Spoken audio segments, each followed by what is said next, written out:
Rose McGowan has put Oprah on blast. He seemingly suggested in the caption that Oprah knew the Hollywood producer was mistreating women. And if we make this just about Harvey Weinstein, then we will have lost this moment. No, they eat babies.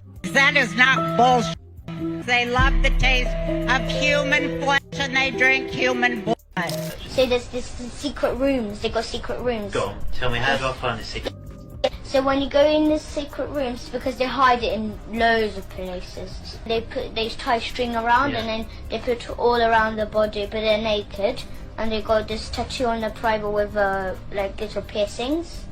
So in worshiping the devil, participated in human sacrifice rituals and cannibalism. Ritualistic behaviors, putting girls in the suitcases. Yo, so why am I hearing that Oprah had a school for girls and all of them went missing? These are my girls. These are my girls. 50 Cent just called out what he believes is a pattern of protection in the entertainment industry, and he's pointing directly at Oprah. He's been asking the same question a lot of people have. Why do certain powerful figures seem untouchable while others face consequences? And now, he's connecting that culture of silence to some of the biggest names in Hollywood. This comes right after 50 hinted at making a documentary about Jay-Z, following the recent release of Epstein-related file. He didn't confirm it outright, but he made it clear he's watching closely, especially who gets named and who gets left out. What adds fuel to the fire is that Oprah's name has also appeared in some of those documents. That doesn't prove guilt, but it does raise questions about connections and proximity. And let's not forget, 50 and Oprah have never been on good terms, so when he talks about protection at the top, people want to know exactly who he means, and more importantly, what he thinks Oprah may have known all along. A couple of pets as well, a dog and a cat with interesting names, to say the least. Yeah. That's Oprah. That's Oprah. Okay.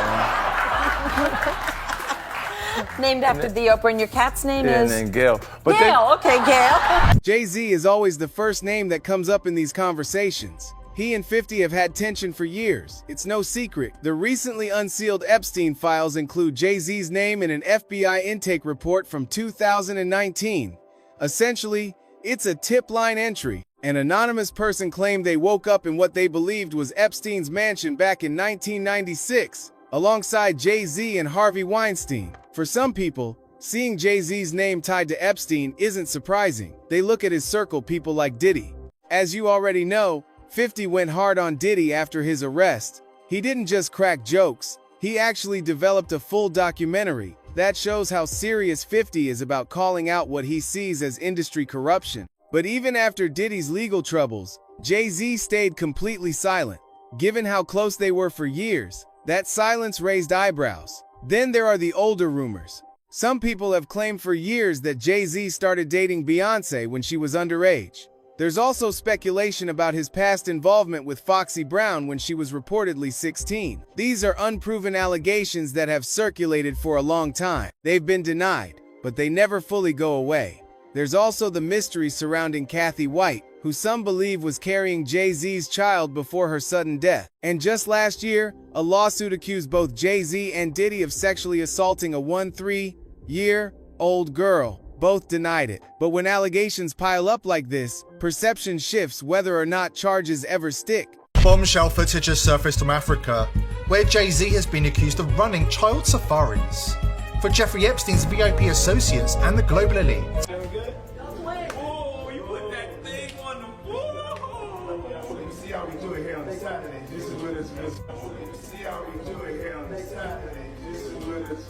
So where does Oprah fit into all of this? Oprah and Jay-Z built a very visible friendship after his 2009 appearance on her show. I've been known for not being a big fan of rap music because of misogynist lyrics and because of the use of the N-word. You obviously feel differently, and a little bit.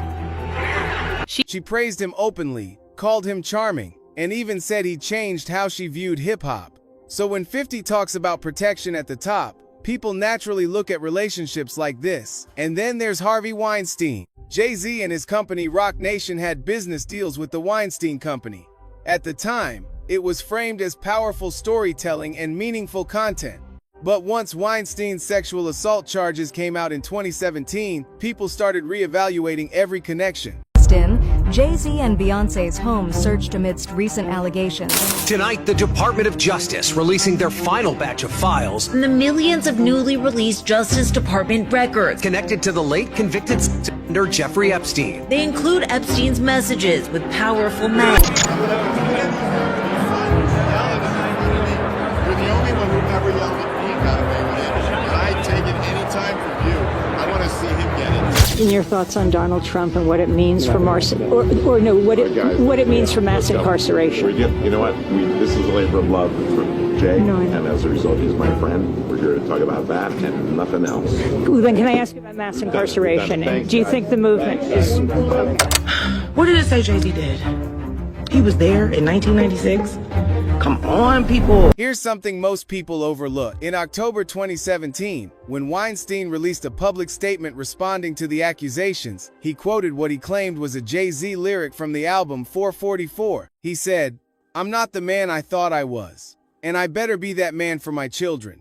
The problem? That line doesn't exist anywhere in the song or album. Multiple outlets called him out on it. So now you have Weinstein referencing Jay-Z in the middle of a scandal, misquoting him, and dragging his name into a failed apology. When the accusations against Weinstein broke, Oprah, who had also been publicly friendly with him, called it a watershed moment. Let that sink in. A man facing dozens of serious allegations. And the phrase used was watershed moment. The 54-year-old singer shared this meme of Oprah kissing Harvey Weinstein on Wednesday that read, "When you have been part of the problem for decades, but suddenly they all think you're the solution." He seemingly suggested in the caption that Oprah knew the Hollywood producer was mistreating women, writing, "You'd heard the rumors, but you had no idea he was actually serially assaulting young starry-eyed actresses." People didn't take that lightly. It felt like damage control. And because Oprah had been photographed with Weinstein at events over the years, her response was heavily scrutinized. Again, proximity doesn't equal guilt. But in conversations about elite protection, proximity keeps getting brought up, which leads to another name that always comes up with Epstein, Bill Clinton. This isn't conspiracy theory. There's actual documentation. Clinton did fly on Epstein's private jet. It's in the flight logs. Between 2002 and 2003, he took multiple international trips on that plane. When people break those trips down by individual flight legs, his name appears 26 times. Many of those were just different segments of the same journey. But once that number got out, it spread fast. Those trips included stops in Bangkok, Brunei, Rwanda, Russia, and China. Ghislaine Maxwell's name also appears on some of those same logs, listed as GM. There are also old photos of Epstein and Maxwell at a White House-related event in the early 90s where Clinton was present. Epstein even donated money tied to Clinton fundraising efforts back then. Clinton's team doesn't deny the flights. They've acknowledged them. They say he traveled for foundation work and had no knowledge of Epstein's crimes. They also claim he never visited Epstein's island. Here's the thing, Oprah has interviewed Bill Clinton multiple times. Full sit-down conversations. They've shared stages, done public speaking events, all very friendly. Again, that doesn't prove anything. But in discussions about elite networks and who platforms who, those associations get pointed out. And once you go down that road, the next name that always comes up is Bill Gates. Because this one isn't based on rumor, it's based on documented interactions that have been widely reported for years. I was foolish to spend time with him. I was one of many people who regret ever knowing him. You know, every minute I spent with him, I regret and I, apologize that I did that. There are some really weird details coming out about Bill Gates' rocky relationship with Jeffrey Epstein.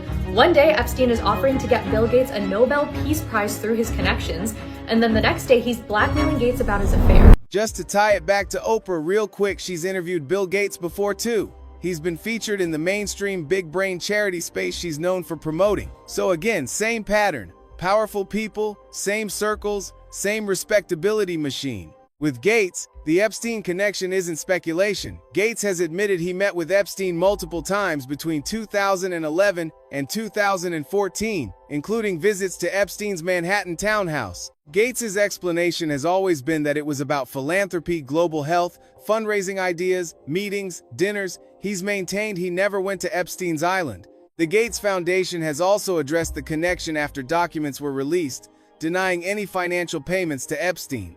But people still don't let it go. A big reason is because Melinda French Gates has publicly said he needs to answer lingering questions about why he was meeting with Epstein at all. She's also stated that his association with Epstein was one of the factors that led to their 2021 divorce, and that she had concerns about it as far back as 2011. Her questions remain. I don't even know all of it. Those questions are for those people and for my ex-husband. They need to answer them. Last but not least, we have to talk about Richard Branson. Branson has also appeared in Epstein-related reporting and documents over the years. Newly released files show communications from around 2013 indicating that Branson and Epstein had contact. Branson's team has said the meetings were limited to group or professional settings and that he cut off contact once he understood the scope of Epstein's actions. That's their story, but again, it's proximity. And here's where Oprah comes back into the picture. Oprah interviewed Richard Branson. She's publicly praised him, featured him, and shared platforms with him just like she did with Jay-Z, Bill Clinton, and Bill Gates. So when 50 talks about powerful people protecting powerful people, it's not just random names, it's a circle. Billionaires, media icons, political leaders, moguls, and according to 50, Oprah knew about a lot of it and chose to stay quiet. Her questions remain there of what I can't even begin to know all of it. Those questions are for those people and for even my ex-husband. They need to answer those. Joe Rogan recently shocked listeners by publicly saying that some of his close friends were named in the Epstein files. This came after the U.S. Department of Justice released a massive new batch of documents tied to Jeffrey Epstein. Just days ago, the DOJ made available over 3 million pages of information, along with around 2,000 videos and nearly 180,000 photos related to Epstein investigations. Much of it was heavily redacted. Still, even with names blacked out and faces blurred, a clear pattern emerges. Politicians, billionaires, corporate executives, and even members of the British royal family appear repeatedly connected to Epstein, including after his conviction. These weren't casual encounters. The evidence includes flight logs, internal emails, contact lists, sworn testimony, and video footage showing the same high-profile individuals around Epstein year after year.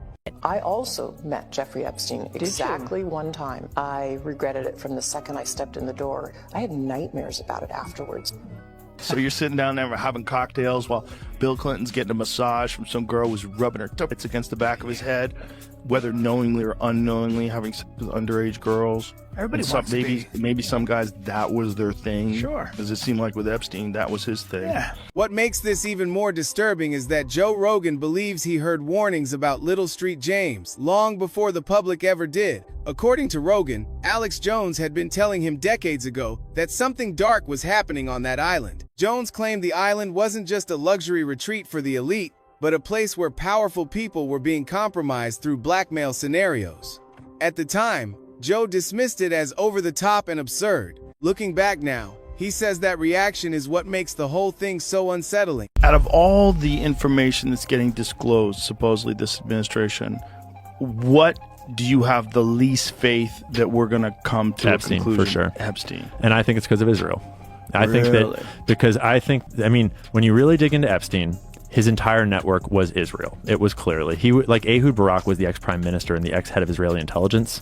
Leslie Wexner was one of the most powerful pro-Israeli philanthropists. The whole organization was Israel. So and it I'm was not all- saying it was all of Israel. It was I'm not- all an intelligence gathering and it was targeting Americans. It was targeting American officials and the American president. Right. And the CIA does have interest in those targets too. Elements in the CIA does. Certainly they had help from the CIA, and certainly they had help from these other organized crime and intelligence operations. But you don't, like, so for example, Dan Bongino, the new, deputy director of the FBI, he recently had this clip that went all around where he said on camera that he had a source that he trusted deeply. And he's an informed guy. He was at a Fox News interview, and the source told him that Epstein was working for an intelligence agency in the Middle East. And I don't know which one, but someone in the Middle East. And to be fair, we all already knew this. We already know who he worked for. At least I think so. But I'm looking at, okay, Dan, so if this giant group of Jewish billionaires is running a sex trafficking operation targeting American politicians and business people and stuff, you think they're working with an Arab or Muslim nation in the Middle East? Like, you think that Leslie Wexner is devoting his entire life to philanthropies on behalf of Israel, but then he's going to work for Saudi Arabia when he's doing this trafficking ring? With this newest document release, pieces that once seemed disconnected are starting to line up. What's especially troubling is how many of these names had already surfaced years ago, only to be quickly dismissed. The media largely labeled them as coincidences or conspiracy theories. Now those same names are showing up again, backed by timelines, frequent contact, and direct ties to Jeffrey Epstein's network. House Democrats released those emails obtained from the Epstein estate, showing the convicted sex offender discussing Trump and seeming to suggest he had information he never shared. In a 2011 exchange with his co-conspirator Ghislaine Maxwell, Epstein writing the quote, "dog that hasn't barked is Trump," adding one of his victims spent hours with Trump at Epstein's home, but that Trump had never once been mentioned. Maxwell replying, "I have been thinking about that." House Republicans in the White House identifying the victim as Virginia Giuffre, who once worked at Trump's spa at Mar-a-Lago. Giuffre said she never saw Trump do anything inappropriate. She died by suicide earlier this year. In a 2018 text exchange, someone whose name is redacted wrote to Epstein, "It will all blow over. They're really just trying to take down Trump and doing whatever they can to do that." The context of the message is unclear, but Epstein responding, "It's wild because I am the one able to take him down." Trump and Epstein were friends for more than a decade. Have you socialized with him? Yes, sir. Yes? Yes, sir. Have you ever socialized with Donald Trump in the presence of females under the age of 18? Though I'd like to answer that question, at least today, I'm going to have to assert my 5th, 6th, and 14th Amendment rights, sir. After Epstein's arrest in 2019, Trump said he hadn't spoken to him in 15 years. He insists he broke off the friendship when he learned Epstein and Maxwell were luring away young female staffers who worked at Mar-a-Lago. He stole people that worked for me. I said, "Don't ever do that again." He did it again, and I threw him out of the place. Persona non grata. I threw him out, and that was it. In a 2019 email to author Michael Wolff, Epstein writing, "Trump said he asked me to resign. Never a member ever." Of course, he knew about the girls, as he asked Ghislaine to stop. With the newest document release, elements that formerly seemed disjointed are... If I had to guess, there's too much circumstantial evidence that leads me to believe that it was an assassination. You know, I know a lot of people think that he committed, a lot of very smart people that I know think he committed suicide. I'm like, there's too many convenient things. The cut wires, the security cameras rather, not working. They weren't cut, right? They just stopped. They didn't function. Security cameras didn't function. The fact that he had shared a cell with this giant former cop who was a murderer, who had multiple people, just giant roided up cop. Like, this is a cellmate. Like, if you wanted to get somebody, hey, look, bro, extra Twinkies, take this guy out. Like, it wouldn't be hard. He's already killed a bunch of people. He was a drug dealer. Do you ever see the guy? Do you ever see the guy who was his cellmate? No, but it's like it's kind of hilarious. It's like when you're a freshman in college and they just put you with somebody you know. Bro, if you wanted to get someone killed, you have a high profile witness, okay? High profile witness in the craziest trafficking conspiracy of all time, where a guy who may or may not have been an intelligence asset or an intelligence agent or whatever the fuck he was for whatever country, this guy he's arrested for trafficking to elites, and then you put him in jail. Oh my God. With that guy. I thought that was the guy that fought Mike Tyson. Remember that dude who read that poem? Bro, you put him in jail with that guy. All you have to do is get that guy cigarettes and steroids. You tell him, I got you Marlboro Reds and Tren. I got you testosterone replacement for life, even though you're going to still be in jail. I got you some Marlboro and Four Test men. 200s. Dude, he was found guilty of 4 men, and they put him in a cell with Epstein. Look at the size of that savage. Big guy.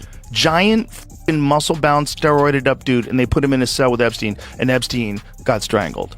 Epstein might have been not Sherlock Holmes, but I think there might be a connection there. Epstein was probably trying to slurp him. I bet that dude was such a pervert, dude. Well, if he didn't kill him, then somebody. I bet he was such a pervert. I think somebody killed him. Retired Westchester cop charged with and cocaine deal after bodies dug up on his property. Bro, he buried them in his backyard. One of the most controversial names in the files is Bill Gates. The docs include a photo of Gates with a woman whose face has been blurred. There are reportedly emails between Gates and Epstein that allegedly discuss Gates trying to hide a sexually transmitted infection from his wife after encounters involving young Russian women. Once these emails went public, Gates quickly denied the claims, calling them false and absurd. He said Epstein was attempting to damage his reputation, and even referenced a 2013 email where Epstein falsely accused him of trying to deliver medicine to Melinda Gates. But this is where Joe Rogan says the story doesn't add up. If Epstein was blackmailing these people, why did they keep meeting him over and over? And how did he maintain such easy access? Joe believes there's a much bigger explanation behind it all.